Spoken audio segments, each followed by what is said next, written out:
ಒಂದೇ ಥರ ಪಲ್ಯ ತಿಂದು ತಿಂದು ಬೇಜಾರಾಗಿದೆಯಾ? ಬನ್ನಿ ಇವತ್ತು ಡಿಫ್ರೆಂಟಾಗಿ ಒಂದು ಪಲ್ಯ ಮಾಡೋದನ್ನು ಹೇಳ್ಕೊಡ್ತಿದ್ದೀನಿ. ಇದು ಉತ್ತರ ಕರ್ನಾಟಕ ಸೈಡ್ ಮಾಡ್ತಾರೆ, ತುಂಬ ಚೆನ್ನಾಗಿರುತ್ತೆ.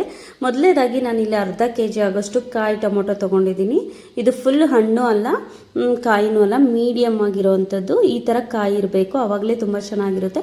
ಇದನ್ನು ಕ್ಲೀನಾಗಿ ವಾಶ್ ಮಾಡಿ ಎತ್ತಿಟ್ಕೊಂಡು ಇವಾಗ ನೋಡಿ ಈ ಥರ ಮೀಡಿಯಮ್ ಸೈಜಲ್ಲೇ ಹಚ್ಚಿಟ್ಕೊಳ್ಬೇಕು. ಇದು ಕಾಯಿನೇ ಇರುತ್ತೆ, ಅಷ್ಟೊಂದು ಹಣ್ಣು ಆಗಿರೋದಿಲ್ಲ. ನೋಡಿ ಸ್ನೇಹಿತರೆ, ನಾನು ಇಲ್ಲೊಂದು ಅರ್ಧ kg ಆಗೋಷ್ಟು ತೊಗೊಂಡು ಹಚ್ಚಿಟ್ಕೊಂಡಿದ್ದೀನಿ. ಇವಾಗ ಇದಕ್ಕೆ ನಾನು ಈರುಳ್ಳಿನ ಆ್ಯಡ್ ಮಾಡ್ಕೊಳ್ತಾ ಇದ್ದೀನಿ. ಈರುಳ್ಳಿ ಸ್ವಲ್ಪ ಜಾಸ್ತಿ ಇದ್ದಷ್ಟು ಟೊಮೊಟೊಕಾಯಿ ಪಲ್ಯ ತುಂಬ ಚೆನ್ನಾಗಿರುತ್ತೆ. ಒಂದೇ ಥರ ಪಲ್ಯ ತಿಂದು ತಿಂದು ಬೇಜಾರಾದವರು ಈ ಥರ ಒಂದು ಸತಿ ಟ್ರೈ ಮಾಡಿ. ಎಲ್ಲ ಮಾರ್ಕೆಟಲ್ಲೂ ಸಿಗುತ್ತೆ ಇವಾಗ.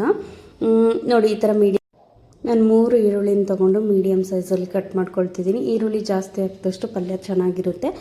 ಇವಾಗ ನಾನು ಈಗ ನಾನು ಒಂದು ಬಾಣಲಿಗೆ ಗುರೆಳ್ಳನ್ನು ಹಾಕ್ಕೊಳ್ತಾ ಇದ್ದೀನಿ.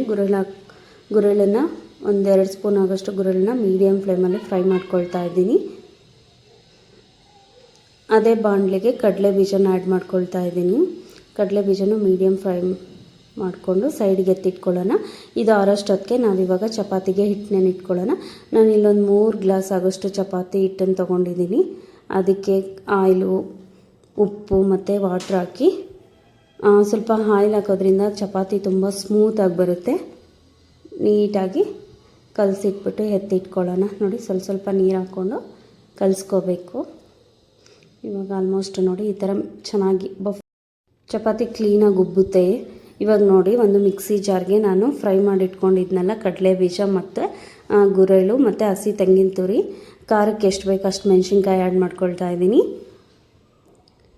ಇವಾಗ ಸಾಲ್ಟು ನೋಡಿ, ಇದನ್ನು ನೀಟಾಗಿ ಈ ಥರ ಪೇಸ್ಟ್ ಮಾಡ್ಕೋಬೇಕು.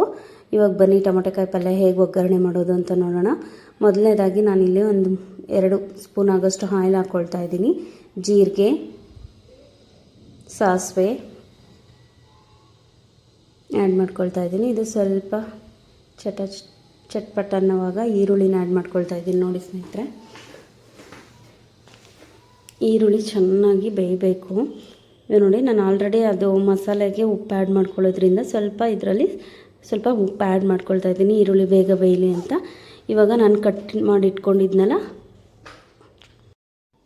ಇಟ್ಕೊಂಡಿರೋ ಟೊಮೊಟೊ ಕಾಯಿನ ಆ್ಯಡ್ ಮಾಡ್ಕೊಳ್ತಾ ಇದ್ದೀನಿ. ಇದು ಸ್ವಲ್ಪ ಆಯಿಲಲ್ಲಿ ಫ್ರೈ ಆದಷ್ಟು ಚೆನ್ನಾಗಿರುತ್ತೆ. ನೋಡಿ ಕಾಯಿ ಬೇಯಬೇಕು ಸ್ವಲ್ಪ ಹೊತ್ತು. ಕಾಯಿ ಬೆಂದಷ್ಟು ಚೆನ್ನಾಗಿರುತ್ತೆ. ಇವಾಗ ಒಂದು ಲಿಪ್ ಕ್ಲೋಸ್ ಮಾಡಿಕೊಂಡು ಒಂದು 5 ನಿಮಿಷ ಬಿಡೋಣ. ಇವಾಗ ನೋಡಿ ಆಲ್ಮೋಸ್ಟ್ ಬೆಂದಿದೆ. ಇವಾಗ ನಾನು ಅರಿಶಿನ ಆ್ಯಡ್ ಮಾಡ್ಕೊಳ್ತಾ ಇದ್ದೀನಿ. ಸ್ವಲ್ಪ ನೀಟಾಗಿ ಕೈ ಆಡಿಸ್ತಾ ಇರಬೇಕು, ಆವಾಗಲೇ ಚೆನ್ನಾಗಿರುತ್ತೆ. ಇವಾಗ ನೋಡಿ ಆಲ್ಮೋಸ್ಟ್ ಬೆಂದಿದೆ. ಇವಾಗ ಮಸಾಲೆ ರುಬ್ಕೊಂಡಿದ್ವಲ್ಲ ಅದನ್ನು ಆ್ಯಡ್ ಮಾಡ್ಕೊಳ್ಳೋಣ. ನೋಡಿ ಮಸಾಲೆನ ನೀಟಾಗಿ ಇದು ಮಾಡಿಕೊಂಡು ಅದು ಸ್ವಲ್ಪ ಆಯಿಲು ಎಲ್ಲ ಬಿಡಬೇಕು. ಇವಾಗ ನೋಡಿ ನೀರು ಎಷ್ಟು ಬೇಕಷ್ಟು ವಾಟ್ರನ್ನ ಆ್ಯಡ್ ಮಾಡ್ಕೊಳ್ಳೋದು. ಜಾಸ್ತಿ ನೀರು ಹಾಕ್ಬಿಡಿ, ಅದು ಚೆನ್ನಾಗಿರಲ್ಲ. ಆಲ್ಮೋಸ್ಟ್ ನೋಡಿ ಆಗ್ತಾಯಿದೆ, ಆಲ್ಮೋಸ್ಟ್ ಪಲ್ಯ ರೆಡಿ ಆಗ್ತಾಯಿದೆ. 1-2 ನಿಮಿಷ ಲಿಪ್ ಕ್ಲೋಸ್ ಮಾಡಿಕೊಂಡು ಒಂದು 10 ನಿಮಿಷ ಬೇಯಲಿ. ಇವಾಗ ನೋಡಿ ಆಲ್ಮೋಸ್ಟ್ ಪಲ್ಯ ರೆಡಿ ಆಗಿದೆ ಸ್ನೇಹಿತರೆ. ನೋಡಿ ಈ ಥರ ನೀಟಾಗಿ ಬೇಯಬೇಕು. ಟೊಮೊಟೊ ಕಾಯಿ ಬೆಂದಿದೆ ಅಂತ ನೋಡಿ ಇವಾಗ ಸೈಡಿಗೆ ಎತ್ತಿಟ್ಕೋತಾ ಇದ್ದೀನಿ. ಈಗ ಬನ್ನಿ ಚಪಾತಿ ಮಾಡ್ಕೊಳ್ಳೋಣ. ಒಂದು 3-4 ಚಪಾತಿನ ನೀಟಾಗಿ ಆಯಿಲ್ ಹಾಕ್ಕೊಂಡು ಲಟ್ಟಿಸ್ಕೊತಾ ಇದ್ದೀನಿ. ನಾನಿಲ್ಲಿ ನನ್ನ ಮಗಳಿಗೋಸ್ಕರ ಮಾಡ್ತಾಯಿದ್ದೀನಿ. ಈ ಥರ ನೀಟಾಗಿ ಆಯಿಲ್ ಹಾಕಿ ತೀಡೋದ್ರಿಂದ ಚಪಾತಿ ಚೆನ್ನಾಗಿ ಉಬ್ಬುತ್ತೆ. ಚಪಾತಿ ನೀಟಾಗಿ ಉಬ್ಬುತ್ತೆ ಸ್ನೇಹಿತರೆ. ಈ ಥರನೂ ಒಂದು ಸತಿ ಟ್ರೈ ಮಾಡಿ. ಒಂದೇ ಥರ ಪಲ್ಯ ತಿಂದು ತಿಂದು ಬೇಜಾರಾಗಿದ್ದರೆ ಈ ಥರ ಟೊಮೊಟೊಕಾಯಿ ಸೀಸನಲ್ಲಿ ಟೊಮೊಟೊಕಾಯಿ ಪಲ್ಯ ತಿನ್ನಿ, ತುಂಬಾ ಚೆನ್ನಾಗಿರುತ್ತೆ.